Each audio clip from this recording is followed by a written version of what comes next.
This is C.W. Johnson Jr., and this is That Should Be a Movie.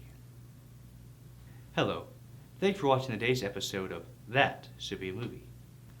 Today's book I'd like to recommend to be a movie is Destiny of the Republic, a tale of madness, medicine, and the murder of a president by Candice Millard from Anchor Books. Ask the average American to name two presidents who were assassinated, and they will most likely say Kennedy and Lincoln. However, there are four presidents who were assassinated, the other two being James Garfield and McKinley. It is the events surrounding the assassination and death of James Garfield that are depicted in the book That's Destiny of the Republic. While a story about an assassination might seem straightforward, there are actually several subplots in Destiny of the Republic.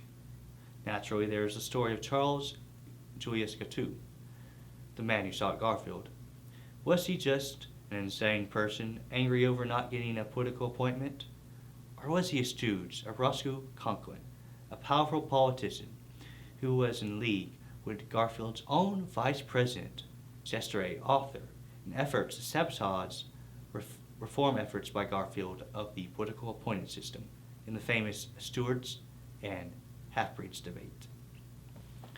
The main conflict between Alexander Graham Bell with his efforts to build a metal detector to find the bullet in Garfield's back, Joseph Lester's new hospital cleansing methods, Susan Edison, one of the first female doctors in American history, and their battles with older established doctors who were set in their traditional ways, led by Dr. Dillard Bliss. This big revelation of the story would be that it was not Gartu who killed Garfield. But it's not all doom and gloom.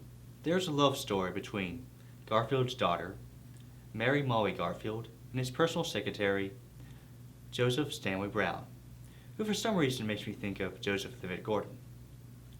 One of the most touching scenes in the story, and one which I think should be recorded in film, is when Garfield is being taken to recuperate at Franklin Cottage.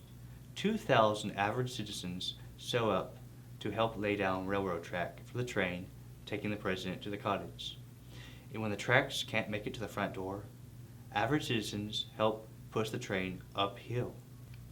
Overall, not only is Destiny of the Republic a fascinating medical drama and political thriller, it also hosts several historical characters and incidents, such as Robert Todd Lincoln, who saw 3 presidents assassinated, the United States Centennial Expedition, a ship sinking, and a generally forgotten period of American history.